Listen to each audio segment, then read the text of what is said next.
الرحمن الرحیم پارہ نمبر 19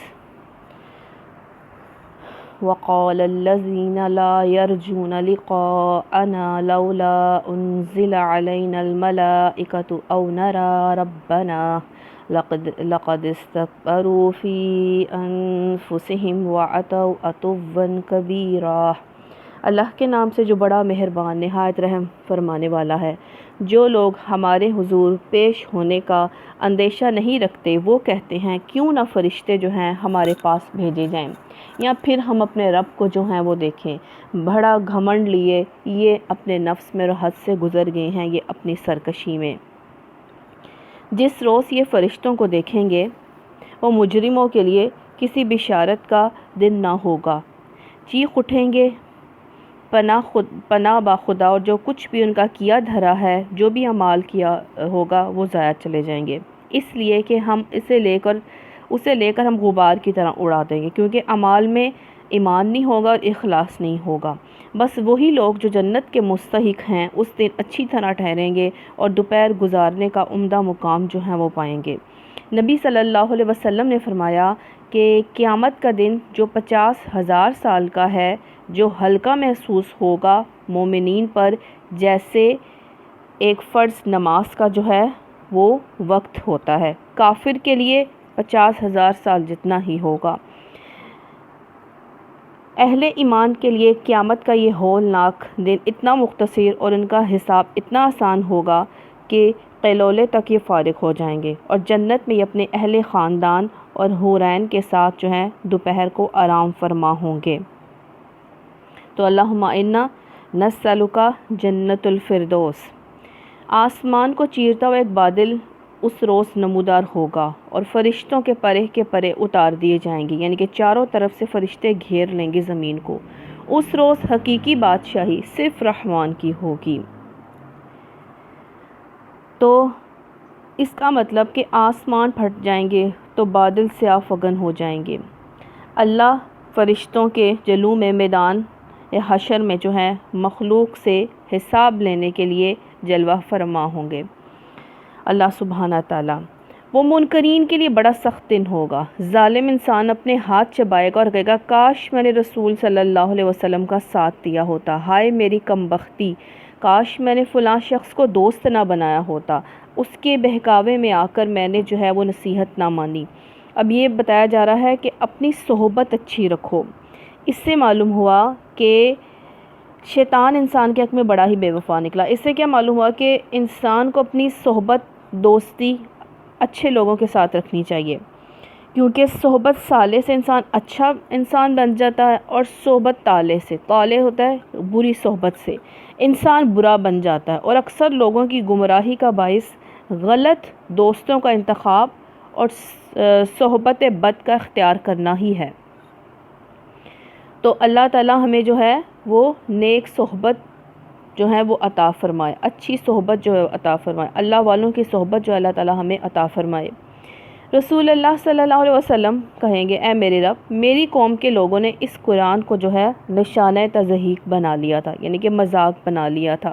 جب سنایا جاتا تو شور مچاتے تھے، تالیاں پیٹتے تھے کہ قرآن پاک جو ہے وہ سنا نہ جائے۔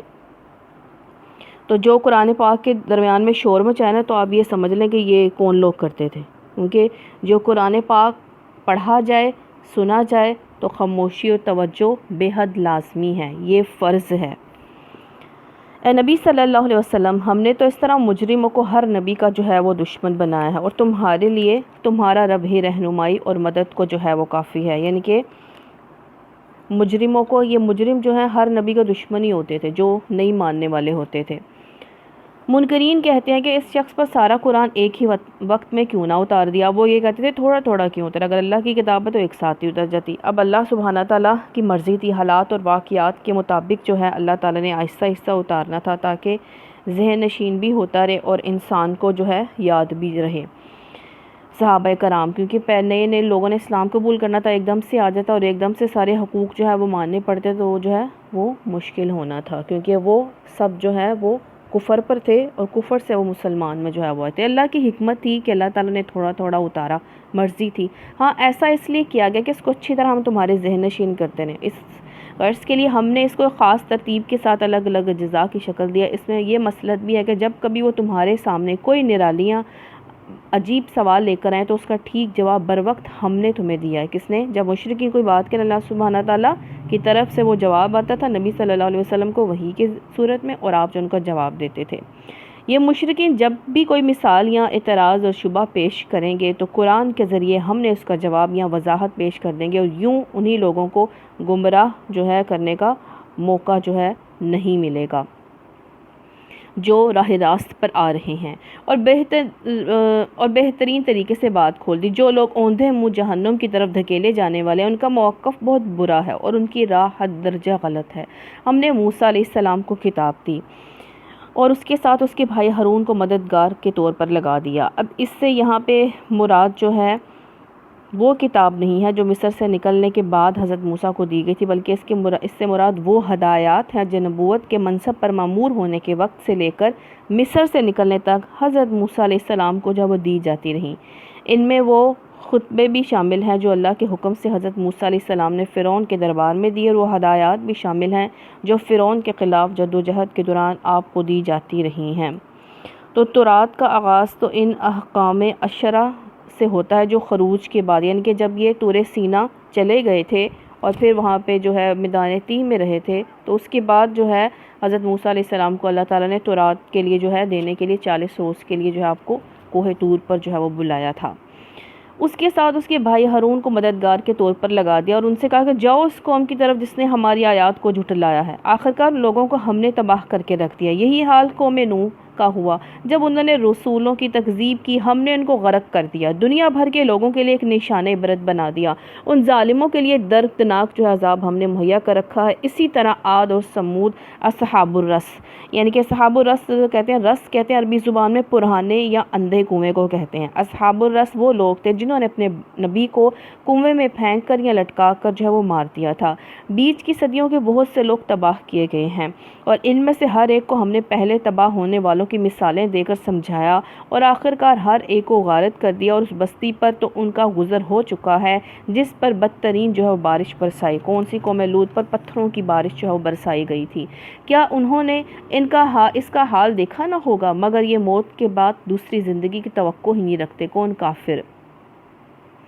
یہ لوگ جب تمہیں دیکھتے ہیں تو تمہارا مذاق بنا لیتے ہیں، یعنی کہ یہ نبی صلی اللہ علیہ وسلم سے اللہ سبحانہ تعالیٰ فرما رہے ہیں، کہتے ہیں کیا یہ شخص ہے جسے خدا نے رسول بنا کر بھیجا ہے؟ اس نے تو ہمیں گمراہ کر کے اپنے معبودوں سے بہکا دینے میں کوئی کسر نہیں چھوڑی ہے۔ اگر ہم ان کی عقیدت پر جم نہ گئے ہوتے تو اچھا وہ وقت دور نہیں ہے۔ اللہ سبحانہ تعالیٰ فرمایا اچھا وہ وقت دور نہیں ہے جب عذاب دے کر انہیں معلوم ہو جائے گا کہ کون گمراہی میں دور نکل گیا تھا۔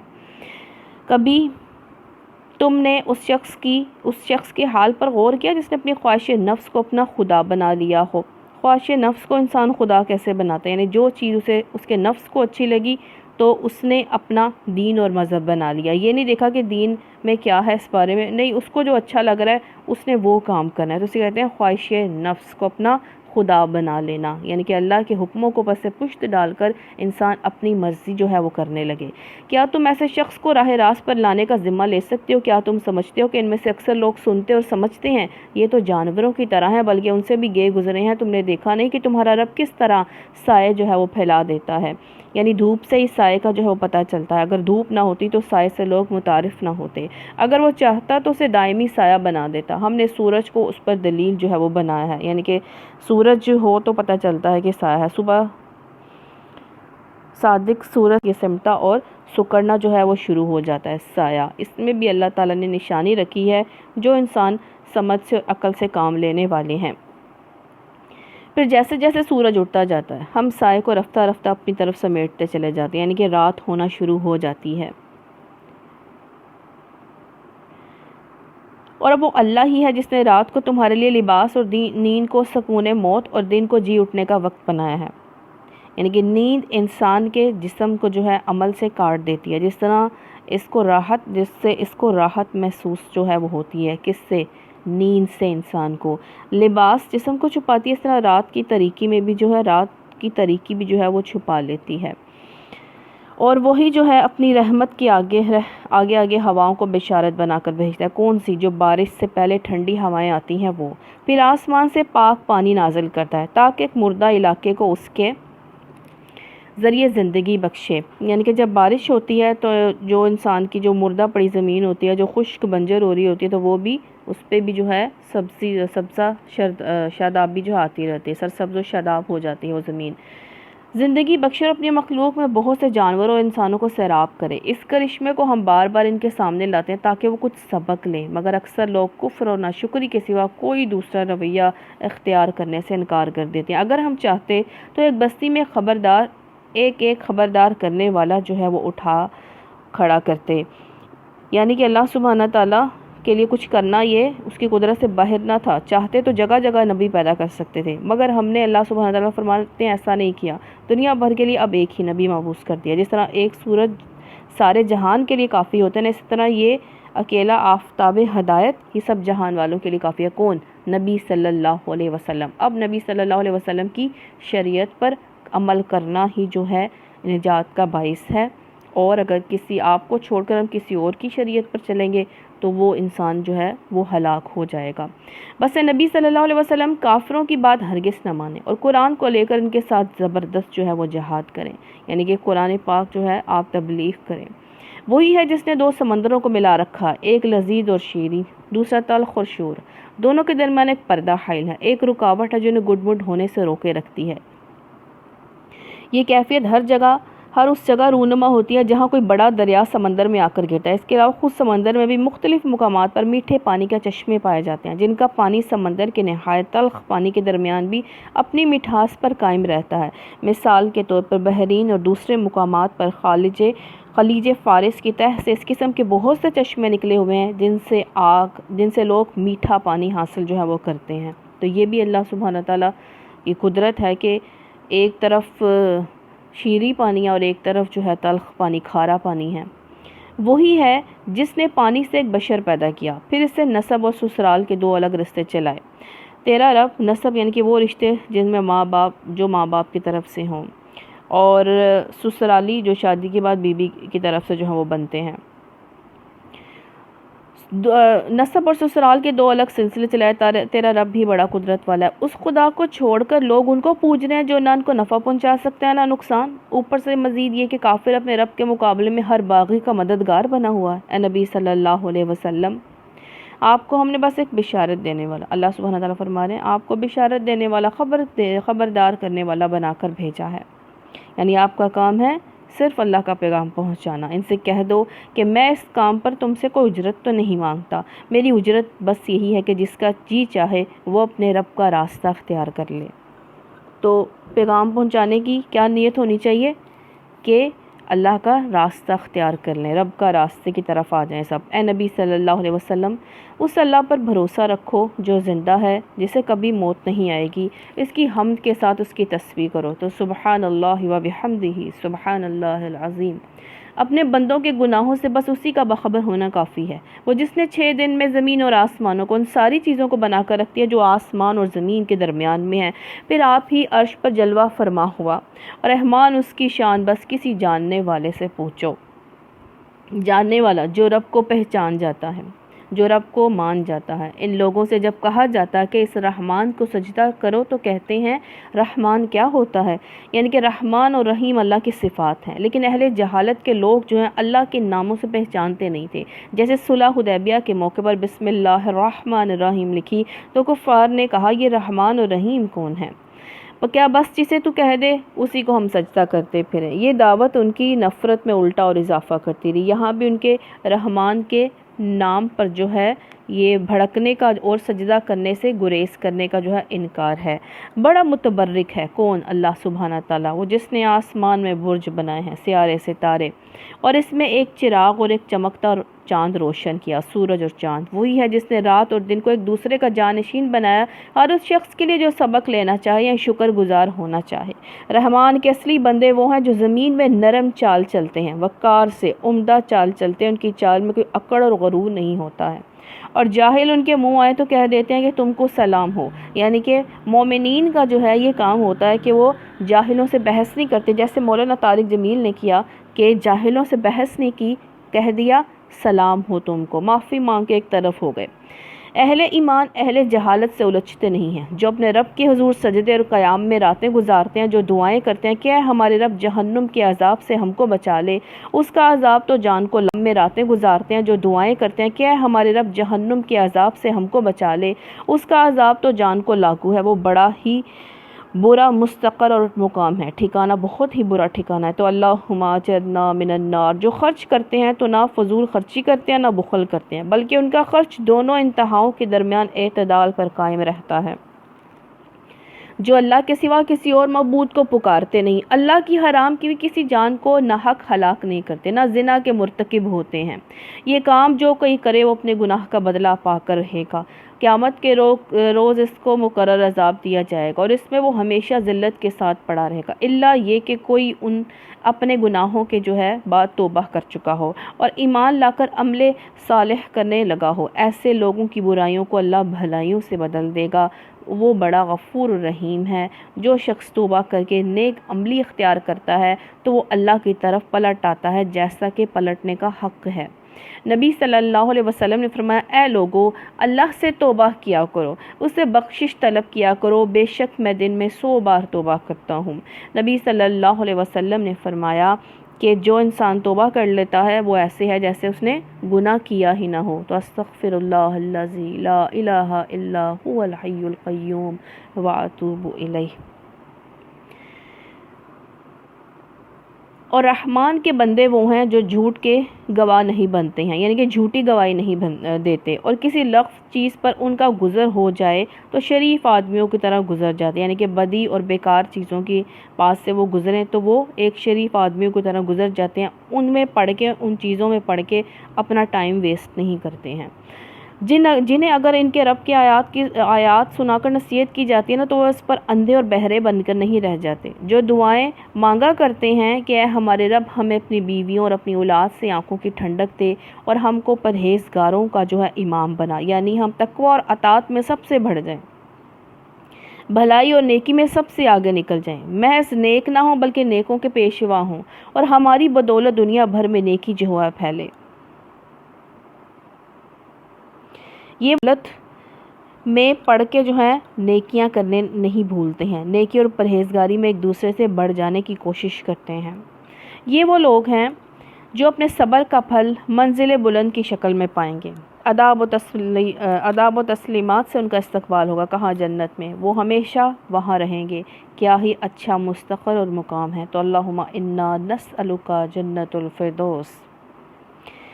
تو اللہ سبحانہ تعالیٰ کی انسان کی قدر و منزلت اس کے اللہ پر ایمان لانے اور اس کی عبادت کرنے کی وجہ سے ہے، اس کی عاجزی کی وجہ سے، اس کی نرمی کی وجہ سے ہے۔ اے نبی صلی اللہ علیہ وسلم، لوگوں سے کہو میرے رب کو تمہاری کیا حاجت پڑی اگر تم اس کو نہ پکارو، جو اللہ سے دعائیں نہ مانگے، اس کی عبادت نہ کرو، اپنی حاجات میں اس کو مدد کے لیے نہ پکارو، تو پھر تمہارا کوئی وزن بھی اللہ کی نگاہ میں نہیں ہے جس کی وجہ سے وہ تمہاری پرواہ کرے۔ محض مخلوق ہونے کی حیثیت سے تم میں اور پتھروں میں کوئی فرق نہیں ہے، تم میں اللہ کی کوئی حاجت اٹکی ہوئی نہیں ہے کہ تم بندگی نہ کرو گے تو اس کا کوئی کام رک جائے گا، اسی کی وہ تو تمہارا اس کی طرف ہاتھ پھیلانا اور دعائیں مانگنا ہی ہمارے لیے بہتر ہے، یہ کام نہ کرو گے تو کوڑے کرکٹ کی طرح پھینک دیے جاؤ گے۔ تو اللہ سبحانہ تعالیٰ کی شان میں کوئی فرق نہیں پڑتا کہ اگر ہم اللہ کی عبادت کریں یا اللہ کو نہ پکاریں۔ اگر ہم اللہ کی عبادت کرتے ہیں تو اپنے لیے، ہم اپنے آپ کو اللہ کی ناراضگی سے، اللہ کے عذاب سے بچانا چاہتے ہیں، اس لیے اب کہ تم نے جھٹلایا ہے، عنقریب وہ سزا پاؤ گے جو کہ جان چھڑانا بھی محال ہوگی۔ سورہ شعراء، شاعر کی فرمانے والا ہے، طاسین میم، حروف مقطعات، اس کے مطلب معنی اللہ ہی جانتا ہے۔ یہ کتاب مبین کی آیات ہیں، اپنا مدعا صاف صاف بیان کرتی ہے، جسے پڑھ کر یہ سن کر ہر شخص سمجھ جاتا ہے کہ وہ کس چیز کی طرف بلا رہی ہے، حق اور باطل کا فرق صاف کر کے دکھاتی ہے۔ اے نبی صلی اللہ علیہ وسلم، شاید اللہ سبحانہ تعالیٰ فرمانے شاید تم اس غم میں اپنی جان کھو دو گے کہ لوگ ایمان نہیں لاتے، کیونکہ نبی صلی اللہ علیہ وسلم کے دل میں انسانیت کے لیے ہمدردی محبت بہت تھی، آپ ان کی سب کی ہدایت کے لیے نہ تڑپ رکھتے تھے۔ یہاں پہ اس کا ذکر ہے، اللہ سبحانہ تعالیٰ فرما رہے ہیں کہ آپ اپنے غم میں آپ اتنا پریشان نہ ہوں کہ یہ نہیں ایمان لاتے۔ ہم چاہیں تو آسمان سے ایسی نشانی نازل کر سکتے ہیں کہ ان کی گردنیں جو ہے اس کے آگے جھک جائیں، یعنی کہ اللہ سبحانہ تعالیٰ کو فوراً سے یہ جو ہے مان جائے، اللہ کی اطاعت پر جو ہے یہ لگ جائیں۔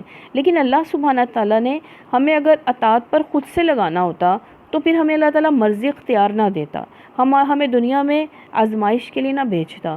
تو یہ مرضی اختیار دے کر ہمیں آزمانا ہے کہ ہم اللہ کے راہ پر مانتے ہیں یا نہیں، راہ پر چلتے ہیں کہ نہیں، اللہ کی طرف آتے ہیں کہ نہیں آتے۔ یہ ہمارا امتحان ہے، اور اس امتحان کو یاد دلانے کے لیے اللہ تعالیٰ نے انبیاء بھیجے، کتابیں بھیجی کہ یہاں پہ ہم دنیا میں عیش و عشرت اور غفلت میں پڑھنے کے لیے نہیں آئے، اپنا امتحان دینے کے لیے آئے ہیں۔ اور یہ امتحان جو ہے اتنا سخت ہے کہ اس کے جو کھلا دشمن ہے وہ ہمیشہ جو ہمارے ساتھ رہتا ہے۔ تو اب تو رمضان ہے، اب تو وہ بند ہے، اللہ نے اس کو جیسے رمضان شروع ہوتا ہے تو اللہ تعالیٰ اس کو زنجیروں میں جکڑ دیتا ہے۔ تو اب انسان جو غفلت میں کیوں پڑا ہے؟ کیونکہ انسان کے اندر جو ہے نا ضمیر، اس نے انسان کو اتنا جو ہے وہ کر دیا ہوا ہے، سست اور غفلت میں ڈال دیا ہوا ہے کہ وہ اب بھی رمضان میں بھی انسان غفلت اور سستی کر جاتا ہے۔ تو اللہ تعالیٰ سے ہمیشہ دعا مانگنی چاہیے کہ اللہ دل ہدایت پہ جو لگائیں، گمراہ نہ ہو، ہمیں ہمت قوت دے کہ ہم تیرے ہی راہ پر جو ہے وہ زندگیاں گزاریں۔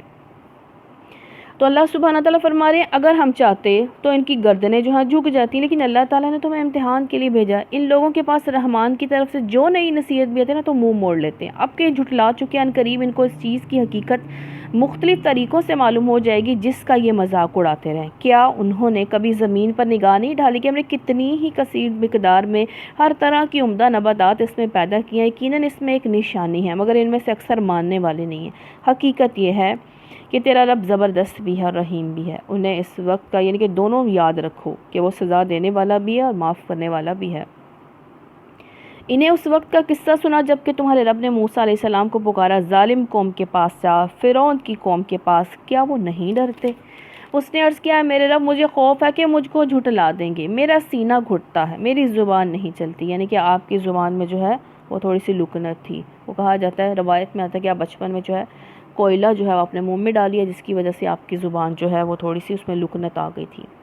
تو آپ ہارون علیہ السلام کی طرف رسالت بھیجے اور مجھ پر ان کے ہاں ایک جرم کا الزام بھی ہے، اس لیے میں ڈرتا ہوں کہ وہ مجھے قتل کر دیں گے۔ فرمایا ہرگز نہیں، تم دونوں جاؤ ہماری نشانیاں لے کر، ہم تمہارے ساتھ سب کچھ سنتے رہیں گے۔ فرعون کے پاس جاؤ۔ اور کون سا یہ کیا ہو گیا تھا ان سے جو ہے حضرت موسیٰ علیہ السلام سے نا غیر ارادی طور پر قطبی جو ہوتے ہیں نا قبطی نہیں قطبی فرعون کا آدمی تھا انسان نا، ایک فرعون کے آدمی کا نا قتل ہو گیا تھا، تو اسی لیے نا فرعون نے بدلے میں حضرت موسیٰ علیہ السلام کو نا قتل کرنے کا حکم دیا تھا۔ تو اب اللہ تعالیٰ نے ادھر سے حکم دے دیا کہ آپ اس کے پاس جاؤ اور اتنا جا کے تبلیغ کرو، اسے اللہ کا پیغام جو پہنچاؤ۔ اب وہ کہہ رہے ہیں کہ میں نہیں جاؤں گا، مجھے اتنا ڈر لگتا ہے۔ ہرگز نہیں، تم دونوں جاؤ۔ اللہ تعالیٰ کہہ رہے ہیں نہیں، دونوں جاؤ گے۔ کون؟ حضرت موسیٰ علیہ السلام اور حضرت ہارون علیہ السلام، نشانیاں لے کر۔ تو ہمارے ساتھ، ہم تمہارے ساتھ سب کچھ سنتے رہیں گے۔ اللہ تعالیٰ نے کہا میں تمہارے ساتھ ہوں، تم جاؤ۔ فرعون کے پاس جاؤ، اس سے کو ہم کو رب العالمین نے اس لیے بھیجا کہ یعنی کہ تو بنی اسرائیل کو ہمارے ساتھ جانے دے جو غلام تھی 450 سال سے۔ فرعون نے کہا کیا ہم نے تجھ کو اپنے ہاں بچہ سا نہیں پالا تھا؟ اب فرعون جو ہے وہ بتا رہا ہے کہ نا دیکھو کہ ہم نے تمہیں پالا تھا، تم نے اپنی عمر کے کئی سال ہمارے ہاں گزارے، اس کے بعد کر گیا جو کچھ کر گیا۔ کیا کر گیا؟ ان کے غیر ارادی طور پر اس کے بندے کو جو ہے ایک مار دیا۔ تو بڑا احسان فراموش آدمی ہے۔ موسیٰ علیہ السلام نے جواب دیا، اس وقت وہ کام میں نے نادانستگی میں کر دیا تھا، یعنی کہ غیر ارادی طور پر، میرا ارادہ نہیں تھا مارنے کا، آپ نے ایک گھونسا مارا تھا، یعنی کہ مکہ مارا اور وہ مکے سے ہی مر گیا۔ پھر میں تمہارے خوف سے بھاگ گیا۔ کون؟ فرعون ظالم بادشاہ کے۔ کس کے بعد میرے رب نے مجھ کو حکم عطا کیا اور مجھے رسولوں میں شامل فرمایا، یعنی کہ نبوت مل گئی۔ رہا تیرا احسان جو تو نے مجھ پر جتایا ہے، تو اس کی حقیقت یہ ہے کہ تو نے بنی اسرائیل کو غلام بنا لیا تھا 450 سال۔ فرعون نے کہا یہ رب العالمین کیا ہوتا ہے؟ موسیٰ علیہ السلام نے جواب دیا، آسمان اور زمین کا رب۔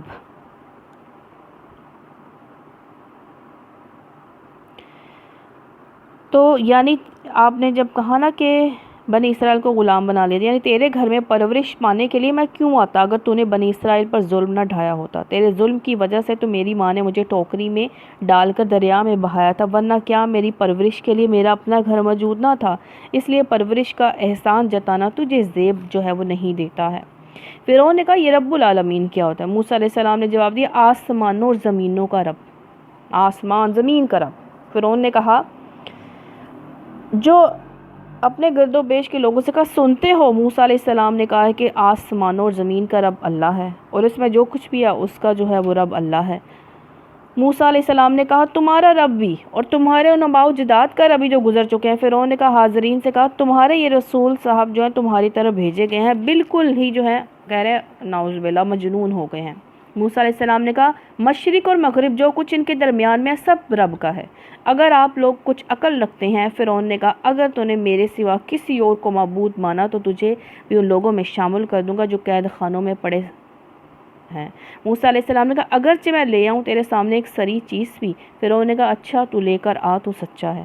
اس کی زبان سے بات نکلتے ہی موسیٰ علیہ السلام نے اپنا عصا پھینکا اور یکا یک وہ جو ہے ایک سری اسلحہ بن گیا۔ پھر اس نے اپنا ہاتھ بغل سے کھینچا، وہ سب دیکھنے والوں کے لیے چمک رہا تھا۔ کیسے چمک رہا تھا کہ سارا ماحول جگمگا اٹھا اور یوں محسوس ہوا جیسے سورج نکل آیا ہے۔ سبحان اللہ۔ فرعون نے اپنے گرد و بیش کے سرداروں سے بولا یہ شخص یقیناً ایک ماہر جادوگر ہے، چاہتا ہے کہ جادو کے زور سے تم کو تمہارے ملک سے نکال دے۔ اب بتاؤ، اب یہ اسے اپنی جب دیکھا کہ لوگ اس کے حضرت موسیٰ علیہ السلام کی طرف مائل ہو رہے ہیں تو اسے اپنا خطرہ محسوس ہوا کہ میرے باشندے جو ہیں موسیٰ علیہ السلام سے متاثر ہو کر جو ہے وہ ان کی طرف نہ جو ہو جائیں۔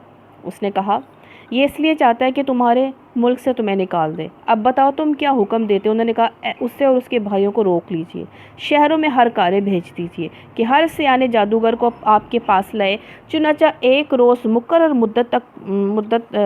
وقت پر جادوگر اکٹھے کر لیے گئے اور اس لوگوں سے کہا گیا تم اجتماع میں چلو گے، شاید کہ ہم جادوگروں کے دین ہی پر رہ جائیں اگر وہ غالب رہے۔ اب انہوں نے کہا کہ یہ لوگ پیچھے چھوڑے گئے تھے، بلکہ آدمی اس غرض کے لیے چھوڑے گئے کہ لوگوں کو اکسا کر یہ مقابلہ دیکھنے کے لیے لائیں۔ اس سے معلوم ہوتا ہے کہ بھرے دربار میں جو معجزے حضرت موسیٰ علیہ السلام نے دکھائے تھے، یعنی کہ فرعون کے دربار میں جا کر ان کی خبریں عام لوگوں میں پھیل چکی تھی، اور فرعون کو یہ اندیشہ ہو گیا تھا کہ اس سے ملک کے باشندے متاثر ہوتے چلے جا رہے ہیں۔ جن حاضرین دربار نے حضرت موسیٰ علیہ السلام کا معجزہ دیکھا تھا اور باہر جن لوگوں تک اس کی جو ہے خبریں پہنچی تھی، ان کے عقیدے اپنے دین آبائی پر سے متزلزل ہوتے جا رہے تھے، اور اب ان کے دین کا در و مدار بس اس پر رہ گیا تھا کہ کسی طرح جادوگر بھی وہ کام کر دکھائیں جو موسیٰ علیہ السلام نے کیا ہے۔ فرعون اور اس کے اعیان سلطنت اسے خود ایک فیصلہ کن مقابلہ سمجھ رہے تھے کہ ان کے بھیجے ہوئے آدمی عوام الناس کے ذمہ عبادت بٹھاتے ان کے دین میں جانے سے بچ جائیں گے، ورنہ ہمارے دین اور ایمان کی خیر نہیں ہے، غالب رہے۔ جب جادوگر میدان میں آئے تو انہوں نے فرعون سے کہا ہمیں انعام تو ملے گا نا اگر ہم غالب رہے؟ اس نے کہا ہاں، تم اس وقت مقربین میں شامل ہو جاؤ گے، جو میرے قریب رہتے ہیں ان میں شامل ہو جاؤ گے۔ موسیٰ علیہ السلام نے کہا پھینکو جو تمہیں پھینکنا ہے، یعنی کہ جو تم جادو دکھانا چاہتے ہو وہ دکھاؤ۔ انہوں نے فوراً اپنی رسیاں اور لاٹھیاں پھینک دی اور بولے فرعون کے اقبال سے ہم ہی غالب رہیں گے۔ پھر موسیٰ علیہ السلام نے اپنا عصا پھینکا تو یکا یک ان کے جھوٹے کرشموں کو ہڑپ کرتا چلا جا رہا تھا۔ اس پر سارے جادوگر بے اختیار سجدے میں گر پڑے اور بول اٹھے کہ مان گئے ہم رب العالمین کو، موسیٰ علیہ السلام اور ہارون علیہ السلام کے رب کو۔ فرعون نے کہا تم موسیٰ کی بات مان گئے قبل اس کے کہ میں تمہیں اجازت دیتا؟ ضرور یہ تمہارا بڑا ہے جس نے تمہیں جادو سکھایا، اچھا بھی معلوم ہوا جاتا ہے کہ میں تمہارے ہاتھ پاؤں مخالف سمتوں سے کٹواؤں گا اور تم سب کو سولی چڑھا دوں گا۔ انہوں نے جواب دیا کچھ پرواہ نہیں، کس کو؟ جادوگر کہہ رہے ہیں یہ ہم اپنے رب کے حضور پہنچ جائیں گے اور ہمیں توقع ہے کہ ہمارا رب ہمارے گناہ معاف کر دے گا، کیونکہ سب سے پہلے ہم ایمان لائے ہیں۔ ہم نے موسیٰ علیہ السلام کو وحی بھیجی کہ راتوں رات میرے بندے کو لے کر نکل جاؤ۔ اب یہ واقعہ تھوڑا سا جو ہے وہ چھوڑ دیا گیا ہے، اب بتایا گیا ہے کہ اللہ تعالیٰ نے حکم دیا اپنی قوم کو جو وہ لے کر نکل جاؤ، تمہارا پیچھا کیا جائے گا، یعنی کہ فرعون اور اس کی فوج تمہارے پیچھے آئے گی۔ اس پر فرعون نے فوجیں جمع کرنے کے لیے شہروں میں نقیب بھیج دی اور کہلا بھیجا کہ یہ کچھ مٹھی بھر لوگ ہیں، انہوں نے ہم کو بہت ناراض کیا، ہم ایک ایسی جماعت ہے جس کا شیوا ہر وقت چکنا رہنا ہے۔ اس طرح ہم انہیں ان کے باغوں، چشموں، خزانوں اور ان کی بہترین قیام گاہوں سے نکال لیں کس کو؟ فرعون اور اس کی قوم کو۔ یہ تو ہوا ان کے ساتھ، اور دوسری طرف بنی اسرائیل کو ہم نے ان سب چیزوں کا وارث بنا دیا، یعنی مصر جیسا اقتدار، دنیاوی جاہ و جلال بنی اسرائیل کو عطا کیا۔ صبح ہوتے ہی لوگ ان کے تعاقب میں چل پڑے۔ کون؟ فرعون کی قوم اور فرعون اور اس کی قوم۔ جب دونوں گروہوں کا آمنا سامنا ہوا تو موسیٰ علیہ السلام کے ساتھی نہ پکار اٹھے، چیخنے لگے، ہم تو پکڑے گئے۔ موسیٰ علیہ السلام نے کہا ہرگز نہیں، میرے ساتھ میرا رب ہے۔ یہ کس نے کہا تھا؟ یہ نبی صلی اللہ علیہ وسلم نے بھی فرمایا تھا جب حضرت ابو بکر صدیق رضی اللہ تعالیٰ عنہ نے کہا اب ہم پکڑے گئے، تو آپ نے کیا کہا تھا؟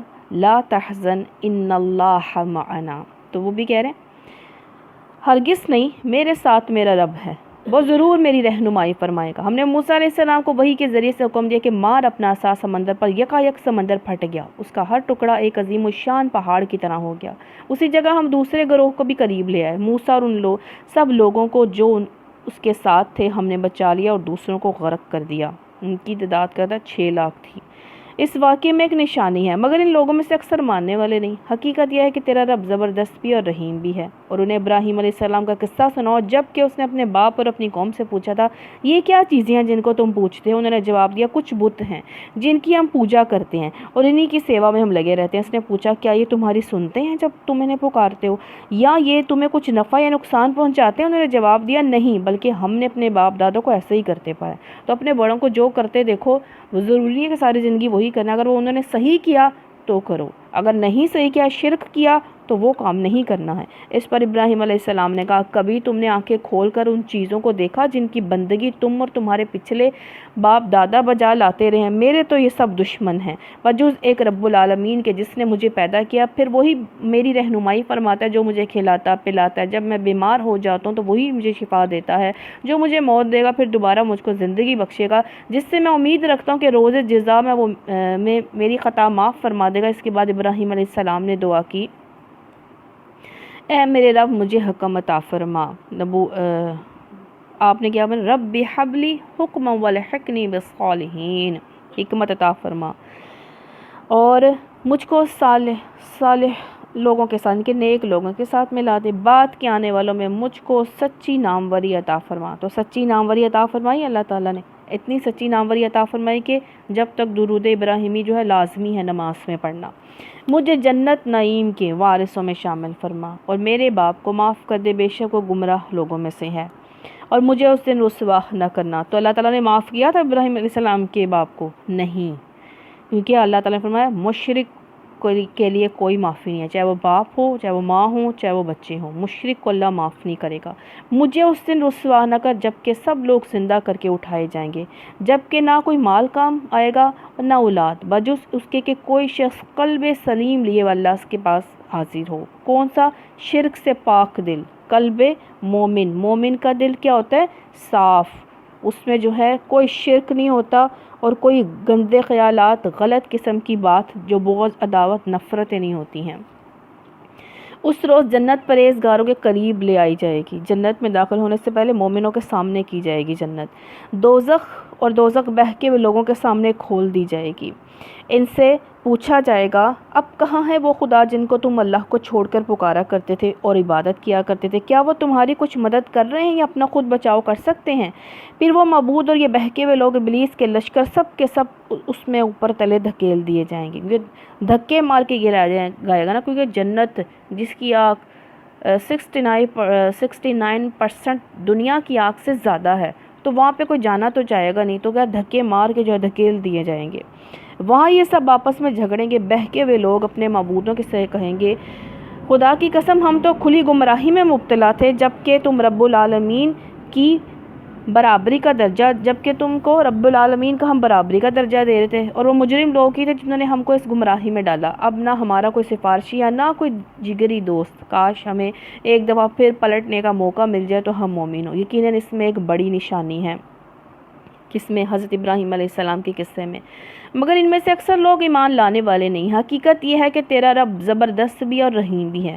قوم نوح علیہ السلام نے رسولوں کو جھٹلایا، یاد کرو جب کہ ان کے بھائی نوح علیہ السلام نے ان سے کہا تھا کیا تم ڈرتے نہیں ہو؟ میں تمہارے لیے ایک ایمانت دار رسول ہوں، لہٰذا تم اللہ سے ڈرو، میری اطاعت کرو، میں اس کا تم سے کوئی اجر کا طالب نہیں ہوں، میرا اجر تو رب العالمین کے پاس ہے، بس تم اللہ سے ڈرو بے شک اور میری اطاعت کرو۔ بے کھٹکے یعنی کہ کوئی شک لائے ہوئے بے دریغ جو ہے میری اطاعت کرو، کیونکہ میں وہ جو کہہ رہا ہوں وہ اللہ سبحانہ تعالیٰ کا حکم ہے۔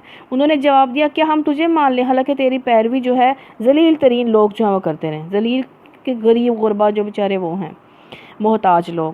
نوح علیہ السلام نے کہا میں کیا جانوں کہ ان کی اعمال کیسے ہیں، ان کا حساب تو میرے رب کے ذمے ہے، کاش تم کچھ شعور سے کام لو، میرا یہ کام نہیں ہے کہ جو ایمان لائیں ان کو میں دھدکار دوں، میں تو بس ایک صاف صاف متنبع کرنے والا ہوں۔ انہوں نے کہا نوح علیہ السلام اگر تو باز نہ ہے تو پھٹکارے ہوئے لوگوں میں شامل ہو کر رہے گا۔ نوح علیہ السلام نے دعا کی ہے میری رب میری قوم نے مجھے جھٹلا دیا ہے، اب میرے اور ان کے درمیان دو ٹوک فیصلہ کرتے اور مجھے اور جو مومن میرے ساتھ بھائی ہیں ان کو نجات دے۔ آخر کار ہم نے اس کو اور اس کے ساتھیوں کو ایک بھری ہوئی کشتی میں بچا لیا، اس کے بعد باقی لوگوں کو جو ہے وہ غرق کر دیا۔ تو تمام جانوروں سے یہ کشتی ایمان لانے والے انسانوں اور تمام جانوروں سے بھر گئی تھی، جن کا ایک ایک جوڑا ساتھ رکھ لینے کی ہدایت جو ہے فرمائی گئی تھی۔ یقیناً اس میں ایک نشانی ہے مگر ان میں اکثر لوگ ماننے والے نہیں، اور حقیقت یہ ہے کہ تیرا رب زبردست بھی ہے اور رحیم بھی ہے۔ عاد نے رسولوں کو جھٹلایا، یاد کرو جب کہ ان کے بھائی ہود علیہ السلام نے قوم عاد جو ہے جس کے بارے میں اللہ سبحانہ تعالیٰ نے فرمایا تھا کہ اس جیسی قوم پیدا نہیں کی گئی قوت اور شدت میں، اس لیے یہ قوم نہ اپنے آپ کو کہا کرتی تھی کون ہے قوت میں ہمارے جیسا، خود سے سوال کرتی تھی کہ ہمارے جیسا دنیا میں کوئی نہیں ہے، کیونکہ اللہ تعالیٰ نے ان جیسا جو ہے وہ بنایا نہیں تھا۔ جبکہ ان کے بھائی ہود نے کہا، بھائی کیوں کہا جاتا ہے؟ جو قوم میں سے ہو نا نبی تو انہیں کیا کہتے ہیں؟ بھائی کہتے ہیں، قوم کا بھائی۔ ان سے کہا تھا کیا تم ڈرتے نہیں، میں تمہارے لیے ایک امانت دار رسول ہوں، لہٰذا تم اللہ سے ڈرو، میری اطاعت کرو، میں اس کا تم پر سے کوئی اجر کا طالب نہیں ہوں، میرا اجر تو رب العالمین کے پاس ہے۔ یہ تمہارا کیا حال ہے کہ ہر اونچے مقام پر لا حاصل ایک یادگار عمارت بنا ڈالتے اور بڑے بڑے قصر یعنی کہ محل تعمیر کرتے ہو، گویا تمہیں ہمیشہ یہاں رہنا ہے۔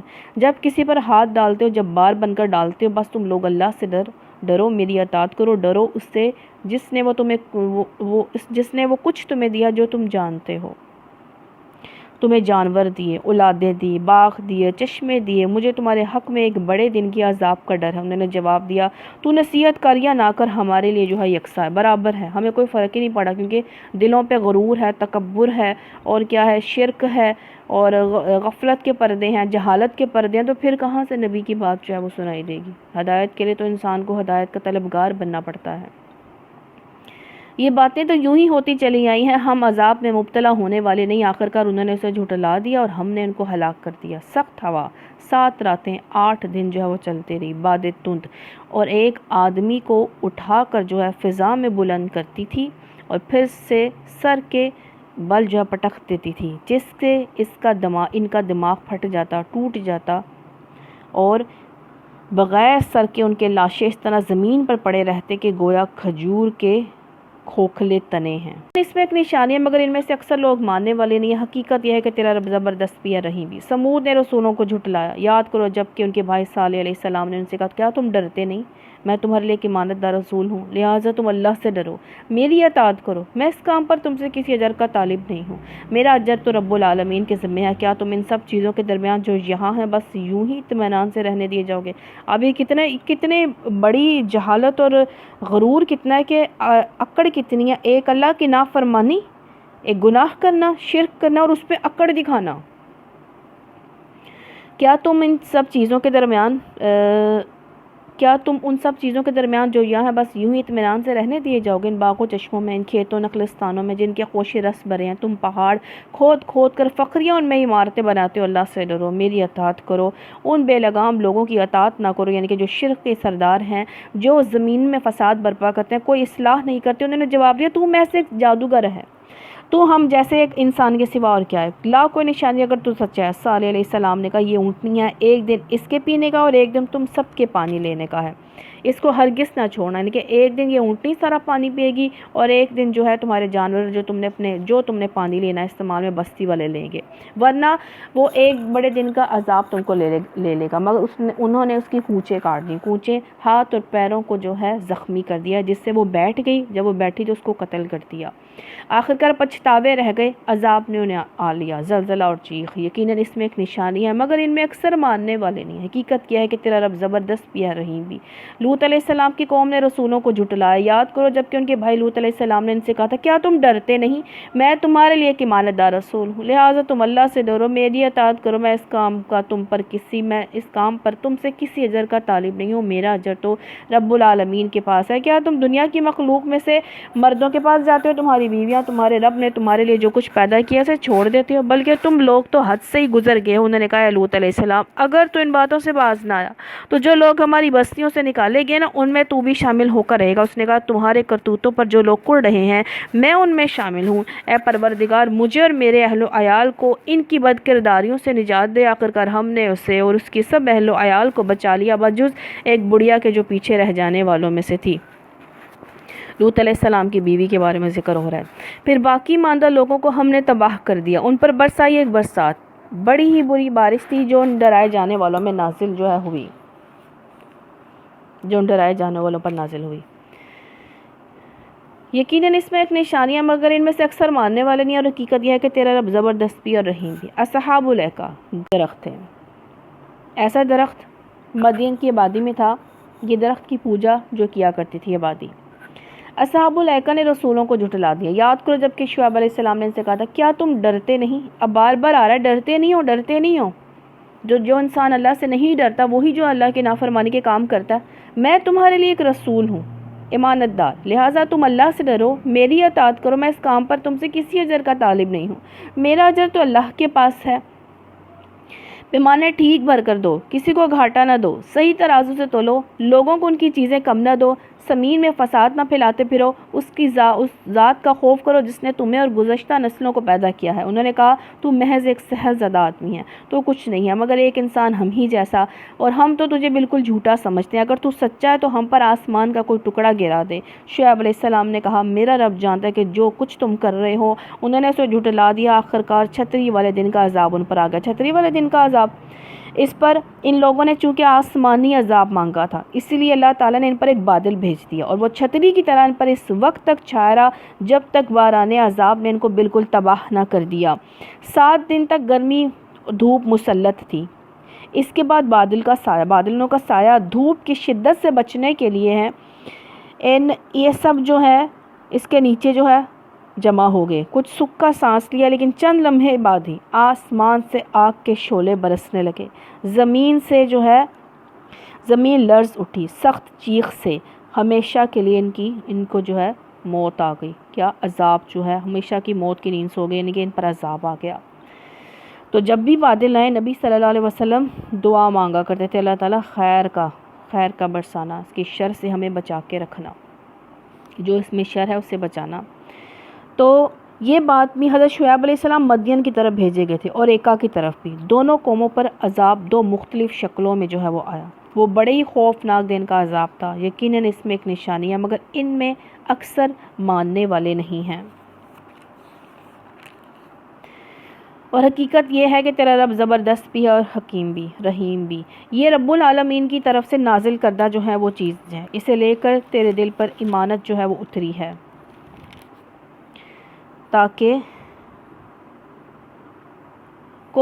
دل پر ایمانت دار روح اتری ہے، کون؟ جبریل علیہ السلام جو ہیں وہ لے کر اترے ہیں، اور رب العالمین کی نازل کردہ چیز کیا ہے؟ قرآن پاک، تاکہ تم لوگوں میں شامل ہو جو خدا کی طرف سے خلق خدا کو متنبع کرنے والے صاف عربی زبان میں ہے، اور اگلے لوگوں کی کتابوں میں بھی یہ موجود ہے، یعنی کہ پچھلے لوگوں کی تمام شریعت میں اس کتاب کا جو ہے وہ ذکر ہے۔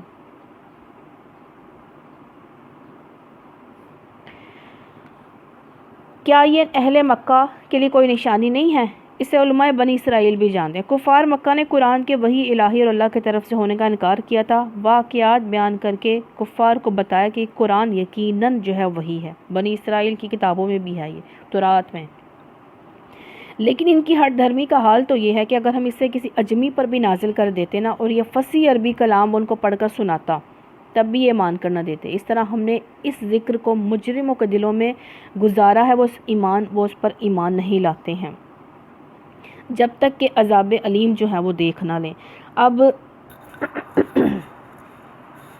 اہل حق کے دلوں میں نا قرآن پاک تسکین بنتا ہے، روح کی، دل کی شفا بنتا ہے، لیکن وہ جو ہوتے ہیں نا کافر، ان کے دل کیسے ہوتے ہیں؟ ان کی دلوں کو بے چین کر دیتا ہے قرآن پاک کا سننا، ان کے دل میں جو ہے وہ شفا نہیں ہوتی، ان کے دل میں بیماریاں پیدا ہوتی ہیں، نفاق کی، شرک کی، جہالت کی بڑھتی ہی جاتی ہیں۔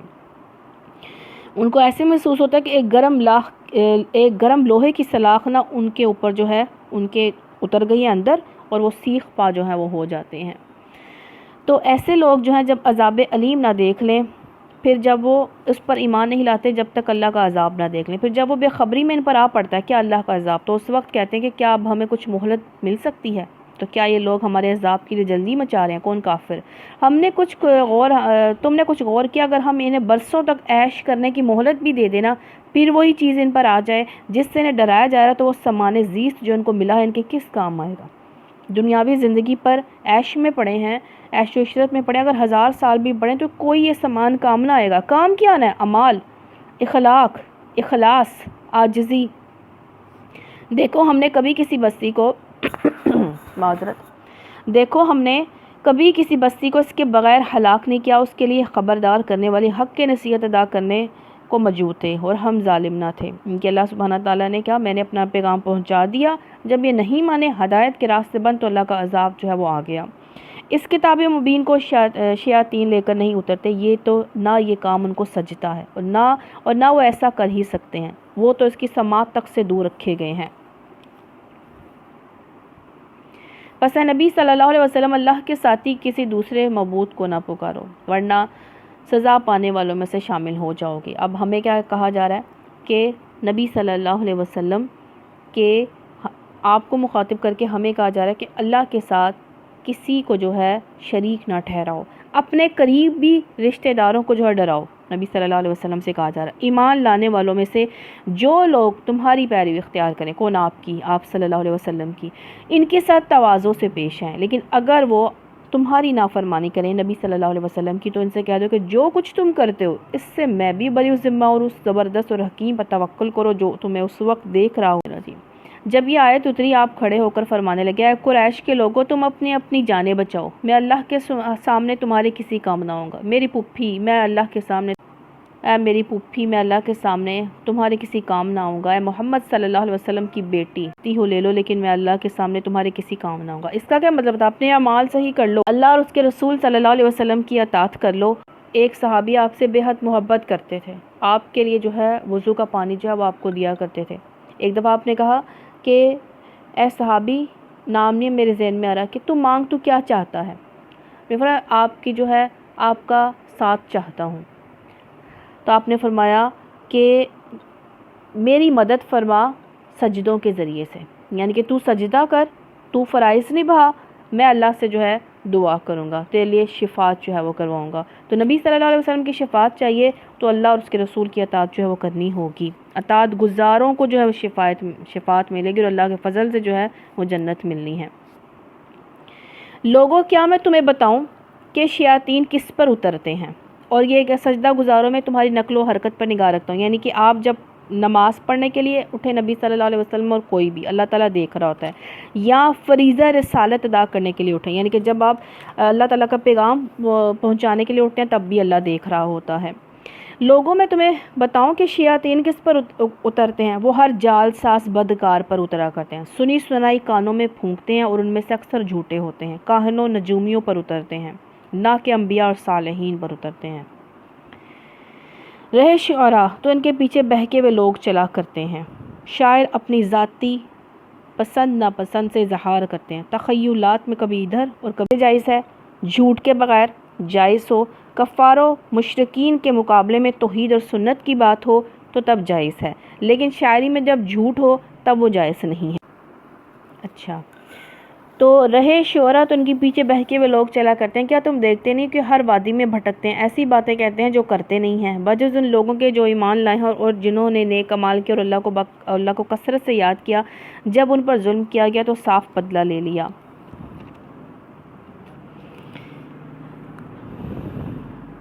یہاں پہ بتایا گیا ہے کہ شعراء جو ہیں، شاعر جو ہیں، ان میں 4 خصوصیات ہونے چاہیے۔ اول کہ وہ مومن ہوں، دوسرے یہ کہ اپنی عملی زندگی میں نیک ہوں، تیسرے یہ کہ اللہ کو کثرت سے یاد کرنے والے ہوں، چوتھے یہ کہ وہ ذاتی غراض کے لیے کسی کا مذاق بنانے کے لیے شاعری نہ کریں، بدلہ لینے کے لیے شاعری نہ کریں، البتہ جب ظالموں کے مقابلے میں حق کی حمایت کے لیے ضرورت پیش آئے تو پھر زبان سے وہی کام لے جو ایک مجاہد تیر و شمشیر سے جو ہے وہ لیا کرتا ہے۔ تو ظلم کرنے والوں کو عنقریب معلوم ہو جائے گا کہ وہ کس انجام سے دو چار ہوتے ہیں۔ سورہ نمل میں نے چونٹی، طاسین، حروف مقطعات، یہ آیات ہیں قرآن اور کتاب مبین کی۔ ہدایت اور بشارت ان ایمان لانے والوں کے لیے جو نماز قائم کرتے ہیں اور زکوٰۃ دیتے ہیں۔ پھر وہ ایسے لوگ ہیں جو آخرت پر پورا یقین رکھتے ہیں۔ حقیقت یہ ہے کہ جو لوگ آخرت کو نہیں مانتے ان کے لیے ہم نے ان کی کرتوتوں کو خوشنما بنا دیا، اس لیے وہ بھٹکتے پھرتے ہیں کیونکہ انہیں برائیاں اچھی لگتی ہیں اور گناہوں کا احساس ہی نہیں ہوتا ہے۔ تو یہ بھی اللہ کا ایک عذاب ہی ہوتا ہے کہ انسان جو ہے اتنا غافل ہو گیا کہ اسے احساس نہیں ہو رہا کہ وہ غلط کر رہا ہے، برا کر رہا ہے، گناہ کر رہا ہے۔ یہ وہ لوگ ہیں، یہ کب حالات پیدا ہوتے ہیں؟ جب انسان اللہ تعالیٰ اپنے اوپر ہدایت کے دروازے بند کر دیتا ہے، تو پھر نہ کان پڑی بات سنائی دیتی ہے اور نہ انسان جو ہے دیکھ کر بھی کچھ جو ہے حق کی بات جو ہے وہ سمجھ سکتا ہے۔ یہ وہ لوگ ہیں جن کے لیے بری سزا ہے اور آخرت میں بھی یہی سب سے زیادہ خسارے میں رہنے والے ہیں۔ نبی صلی اللہ علیہ وسلم بلا شبہ تم یہ قرآن کہ اللہ سبحانہ تعالیٰ فرما رہے ہیں ایک علیم اور ہستی کی طرف سے جو ہے پا رہے ہو۔ انہیں اس وقت کا قصہ سناؤ جب موسیٰ علیہ السلام نے جو ہے اپنے گھر والوں سے کہا مجھے ایک آگ سی نظر آئی ہے، میں ابھی یہاں تو وہاں سے کوئی خبر لے کر آتا ہوں یا کوئی انگارہ چن لاتا ہوں تاکہ تم لوگ گرم ہو سکو۔ وہاں جو پہنچا تو ندا آئی کہ مبارک ہو وہ جو اس آگ میں ہے، وہ جو اس کے ماحول میں ہے، پاک ہے اللہ سب جہان والوں کا پروردگار، سبحان اللہ۔ اے موسیٰ یہ میں ہوں اللہ زبردست اور دانا، پھینک تو ذرا اپنی لاٹھی۔ جو کہ موسیٰ علیہ السلام نے دیکھا لاٹھی سانپ کی طرح بل کھا رہی ہے تو پیٹ پھیر کر بھاگا، پیچھے مڑ کر بھی نہ دیکھا۔ اے موسیٰ علیہ السلام ڈرو نہیں، میرے حضور رسول ڈرا نہیں کرتے ہیں الا یہ کہ کسی نے قصور کیا ہو، پھر اگر برائی کے بعد اس نے بھلائی سے اپنے فعل کو بدل لیا ہو تو میں معاف کرنے والا مہربان ہوں۔ ذرا اپنا ہاتھ اپنے گریبان میں تو ڈالو، چمکتا ہوا نکلے گا بغیر کسی تکلیف کے۔ یہ تو 2 نشانیاں اور 9 نشانیوں میں سے ہیں۔ فرعون اس کی قوم کی طرف لے جانے کے لیے وہ بڑے بد کردار لوگ ہیں، مگر جب ہماری کھلی نشانیاں ان لوگوں کے سامنے آئیں تو انہوں نے کہا یہ تو کھلا جادو ہے۔ انہوں نے سراسر ظلم اور غرور کی راہ سے ان نشانیوں کا انکار کر دیا، حالانکہ دل ان کے قائل ہو چکے تھے۔ اب دیکھ لو کہ ان مفسدوں کا انجام کیسا ہوا۔ آپ دیکھیں کہ دل قائل ہو بھی جاتے ہیں نا، دل میں انسان کے جو ہے وہ بدلنے کا ہو بھی جاتا ہے کہ نہیں یہ بات صحیح سن رہی ہے میں بدلوں گی، یہ ایک دم سے جو ہے وہ انسان کا جو ہے نا وہ شیطان کا غلبہ اور ضمیر جو ہے شیطان کے جو تسلط میں آتا ہے فوراً اس پہ وسوسے ڈالتا ہے کہ نہیں ایسا نہ کرو، ایسا نہ کرو۔ تو جب بھی انسان نیکی کرنے کا خیال آئے فوراً سے کر ڈالے۔ جب انسان نماز پڑھنے کے لیے نماز پڑھنے لگے تو پھر بھی جو ہے وہ انسان فوراً سے کر ڈالے۔ مگر جب ہماری امی ابو دا فون آ رہا ہے، عثمان کو ابو دا فون اٹھاؤ، ابو نے فون کر، اعوذ باللہ من الشیطان الرجیم۔ مگر جب ہماری کھلی نشانیاں لوگوں کے سامنے آئی تو انہوں نے کہا یہ تو کھلا جادو۔ انہوں نے سراسر ظلم اور غرور کی راہ سے نشانیوں کا انکار کیا، حالانکہ دل ان کے قائل ہو چکے تھے۔ اب دیکھ لو ان مفسدوں کا انجام کیسا ہوا۔ دوسری طرف ہم نے داؤد علیہ السلام، سلیمان علیہ السلام کو علم عطا کیا۔ انہوں نے کہا شکر ہے اس خدا کا جس نے ہم کو اپنے بہت سے مومن بندوں پر فضیلت عطا کی، نبوت عطا فرمائی، بادشاہت۔ داؤد علیہ السلام کا وارث سلیمان علیہ السلام ہوا۔ اس نے کہا لوگوں ہمیں پرندوں کی بولیاں سکھائی گئی ہیں، ہمیں ہر طرح کی چیزیں دی گئی ہیں، بے شک یعنی اللہ کا دیا سب کچھ ہمارے پاس موجود ہے، بے شک یہ اللہ کا نمایاں فضل ہے۔ سلیمان علیہ السلام کے لیے جن، انسانوں اور پرندوں کے لشکر جمع کیے گئے تھے اور وہ پورے ضبط میں رکھے گئے تھے۔ ایک مرتبہ ان کے ساتھ کوچ کر رہا تھا، یہاں تک کہ جب یعنی کہ حضرت سلیمان علیہ السلام کا جو ہے وہ قافلہ جا رہا تھا، گزر رہا تھا لشکر، یہاں تک کہ جب یہ سب چونٹیوں کی وادی میں پہنچے تو ایک چونٹی نے کہا چونٹیوں اپنے بل میں گھس جاؤ، کہیں ایسا نہ ہو کہ سلیمان علیہ السلام اور اس کے لشکر تمہیں کچل ڈالیں اور انہیں خبر بھی نہ ہو۔ سلیمان علیہ السلام اس کی بات پر مسکراتے ہوئے ہنس پڑا اور بولا اے میرے رب مجھے قابو میں رکھ کہ میں تیرے اس احسان کا شکر ادا کرتا رہوں جو تو نے مجھ پر اور میرے والدین پر کیا ہے۔ حضرت سلیمان علیہ السلام نے اللہ تعالیٰ نے وہ علم دیا تھا نا، چونٹیوں کی آواز بھی سن لیتے تھے جو آپس میں گفتگو کر رہی ہوتی تھی۔ چونٹیوں کے واقعے سے حضرت سلیمان علیہ السلام کے دل میں شکر گزاری کا احساس پیدا ہوا کہ اللہ تعالیٰ نے مجھے کتنا انعام سے جو ہے وہ نوازا ہوا ہے۔ فوراً سے کہا انسان کو غرور میں نہیں آنا چاہیے۔ حضرت سلیمان علیہ السلام اتنا سا یہ واقعہ تو آپ نے فوراً کہا اللہ مجھے اپنے قابو میں رکھ۔ تو انسان کو کچھ بھی ملے، انسان کو قابو میں رکھنا، انسان کو اپنے نفس کو قابو میں رکھنا بڑا مشکل ہے۔ تو یہ دعا کرنی چاہیے کہ اللہ تعالیٰ جو ہے انسی بس دعا کرے کہ اللہ تعالیٰ مجھے قابو میں رکھ۔ میں تیرے اس احسان کا شکر ادا کرتا ہوں جو تو نے مجھ پر اور میرے والدین پر کیا، اور ایسا عمل صالح کروں کہ جو تجھے پسند ہے، اور اپنی رحمت سے مجھ کو اپنے نیک بندوں میں داخل فرمان۔ اور ایک اور موقع پر سلیمان علیہ السلام نے پرندوں کا جائزہ لیا اور کہا کیا بات ہے کہ میں فلاں ہدہد کو نہیں دیکھ رہا ہوں، کیا وہ کہیں غائب ہے؟ میں اسے سخت سزا دوں گا یا اسے ذبح کروں گا، ورنہ اسے میرے سامنے معقول وجہ پیش کرنی ہوگی۔ کچھ زیادہ دیر نہ گزری تھی کہ اس نے آ کر کہا میں نے وہ معلومات حاصل کیا جو آپ کے علم میں نہیں ہیں۔ میں سبا جنوبی عرب کی مشہور تجارت پیشہ قوم تھی۔ سبا کے متعلق یقینی اطلاع لے کر آئے۔ میں نے وہاں ایک عورت دیکھی جو اس قوم کی حکمراں ہے، اس کو ہر طرح کا سر و سامان بخشا گیا، اس کا تخت بڑا عظیم الشان ہے۔ میں نے دیکھا کہ وہ اس کی قوم اللہ کی بجائے سورج کے آگے سجدہ کرتی ہے۔ شیطان نے ان کی اعمال ان کے لیے خوشنما بنا دی اور انہیں سیدھی راہ سے روک دیا، اس وجہ سے وہ سیدھا راستہ جو وہ نہیں پاتے۔ کیا اس خدا کو سجدہ کریں کہ اس خدا کو سجدہ کریں جو زمین اور آسمانوں کی پوشیدہ چیزیں نکالتے ہیں اور وہ سب کچھ جانتا ہے جسے تم لوگ چھپاتے ہو ظاہر کرتے ہو، اللہ جس کے سوا کوئی مستحق عبادت نہیں جو عرش عظیم کا مالک ہے۔ سلیمان علیہ السلام نے کہا ابھی ہم دیکھ لیتے ہیں کہ تو نے سچ کہا ہے یا تو جھوٹ بولنے والوں میں سے ہے۔ میرا یہ خط لے جا اور اسے ان لوگوں کی طرف ڈال دے، پھر الگ ہٹ کر دیکھ کہ وہ کیا رد عمل ظاہر کرتے ہیں۔ ملکہ بولی جب خط پھینک دیا ہدہد نے، ملکہ بولی اہل دربار، اس نے اپنے درباریوں کو بلایا اور کہا میری طرف ایک بڑا اہم خط پھینکا گیا ہے، وہ سلیمان علیہ السلام کی جانب سے اور اللہ رحمان الرحیم کے نام سے شروع کیا گیا ہے۔ مضمون یہ ہے کہ میرے مقابلے میں سرکشی نہ کرو اور مسلم ہو کر میرے پاس حاضر ہو جاؤ، یعنی اسلام قبول کر کے یا تابع فرمان بن کر۔ خط سنا کر ملکہ نے کہا اے سرداران قوم، میرے اس معاملے میں مجھے مشورہ دو، میں کسی معاملے کا فیصلہ تمہارے بغیر نہیں کرتی۔ انہوں نے جواب دیا ہم طاقتور اور لڑنے والے لوگ ہیں، آگے فیصلہ آپ کے ہاتھ میں، آپ خود دیکھ لیں کہ آپ کو کیا حکم دینا ہے۔ ملکہ نے کہا کیا بادشاہ جب کسی ملک میں گھس آتے ہیں تو اسے خراب اور اس کی عزت والوں کو ذلیل کر دیتے ہیں، یہی کچھ وہ کیا کرتے ہیں۔ میں ان لوگوں کی طرف ایک ہدیہ بھیجتی ہوں، پھر دیکھتی ہوں کہ میرے جو ہے یہ ہدیہ بھیجنے پر کیا جو ہے وہ جواب پلٹ کر آتا ہے۔ اس کا مطلب تھا کہ اگر ہدیہ قبول نہیں تو یقیناً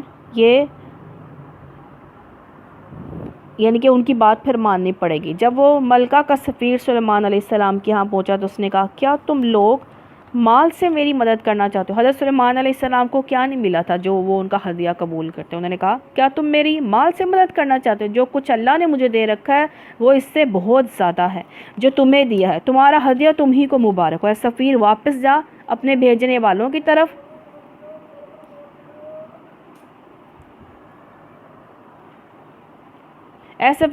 اپنے بھیجنے والوں کی طرف، ہم ان پر ایسے لشکر لے کر آئیں گے جن کا مقابلہ نہ وہ کر سکیں گے، ہم انہیں ایسی ذلت کے ساتھ وہاں سے نکالیں گے کہ وہ خوار ہو کر رہ جائیں گے۔ سلیمان علیہ السلام نے کہا اہل دربار تم میں سے کون ان کا تخت میرے پاس لاتا ہے قبل اس کی کہ وہ لوگ مطیع ہو کر میرے پاس حاضر ہوں؟ جنوں میں سے ایک قوی ہیکل نے عرض کیا میں اسے حاضر کر دوں گا قبل اس کے کہ آپ اپنی جگہ سے اٹھیں، میں اس کی طاقت رکھتا ہوں اور ایمانت دار ہوں۔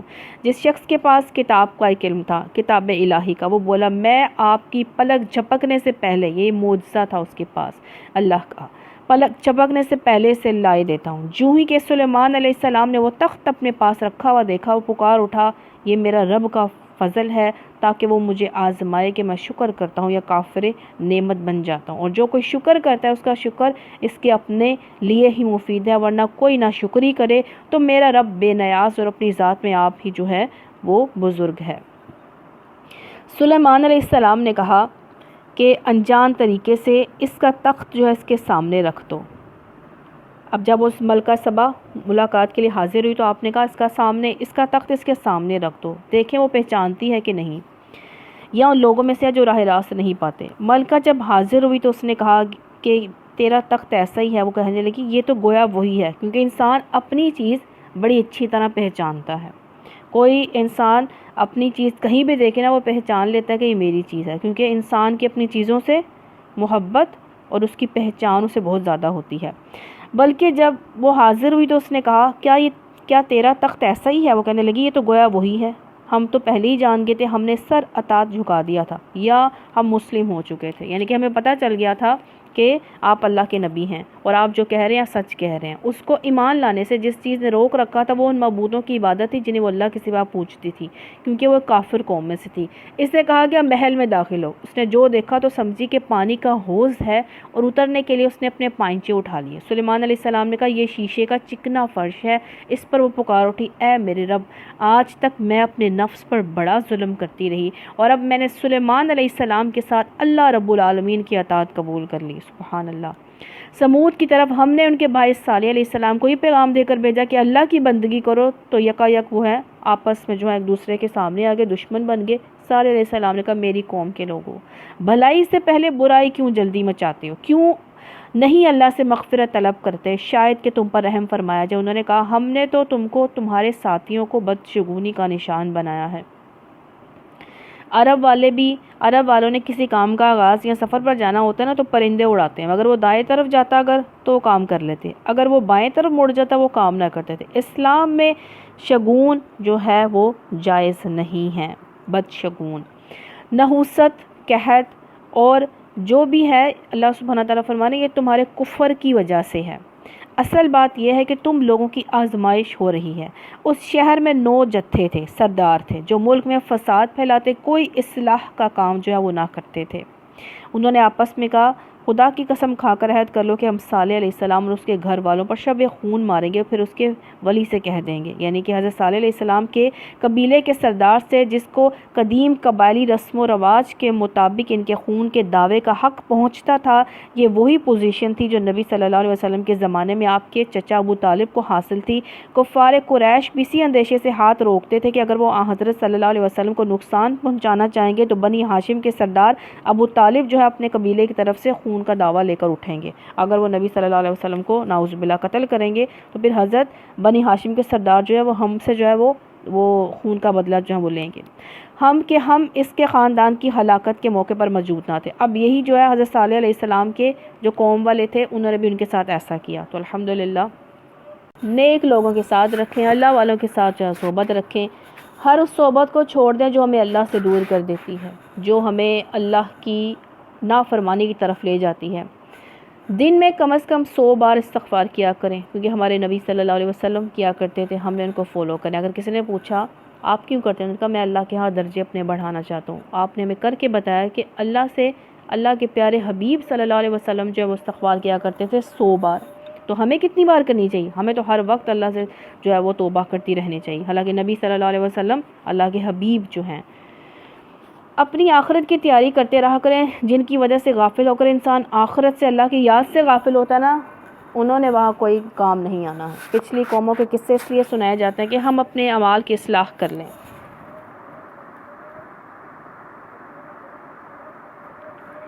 انسان کے اندر یہ احساس ہونا کہ انسان غلط کام کر رہا ہے، گناہ کر رہا ہے، وہ اس سے اگر رک جائے نا تو یہ بڑا انعام ہے، اس پہ نعمت ہے۔ اگر کسی کو احساس ہی نہ ہو کہ وہ غلط کر رہا ہے اور اللہ کی نافرمانی کر رہا ہے تو یہ بھی انسان کی بہت بڑی جہالت اور غفلت میں ہے، اور اللہ کی طرف سے ایک عذاب ہے کہ اس نے اپنے اوپر جو ہے ہر دروازہ بند کر دیا ہدایت کے، کہ غلط اور نہ گناہ ہی نظر نہیں آ رہا، ورنہ غلط بھی کرتے رہے، اللہ کی نافرمانی بھی کرتے ہیں، حرام بھی کرتے ہیں اور اکڑتے بھی ہیں۔ آپ کو اللہ کا پیغام پہنچائے، اللہ کی طرف بلائے، رسول کی طرف بلائے تو اس کی بات ضرور سنیں۔ پھر آخر میں قوموں کا ذکر ہوا کہ کیوں اپنے آپ کو جو ہے کیوں ذکر کیا، بار بار جو ہے 3-4 پاروں سے ہم سن رہے ہیں یہ قوموں کا ذکر، کیوں بار بار ذکر ہوتا ہے؟ یاد دہانی کے لیے کہ ہم بھی ایک قوم ہیں، لوگوں دوسری بھی وہ قومیں تھیں، تو اپنے آپ کو بدل لو۔ اللہ سبحانہ تعالیٰ جو ہے ایک وقت تک ایک قوم کو مہلت دیتا ہے، جب مہلت ختم ہو جائے تو انسان کو جو ہے پھر دنیا میں آنے کا موقع نہیں ملے گا۔ تو اللہ تعالی ہماری زندگیوں کو اس طرح بنا دے کہ ہم اللہ رسول صلی اللہ علیہ وسلم کو جو راضی کر لیں۔ سبحانک اللہم و بحمدک نشہد ان لا الہ الا انت نستغفرک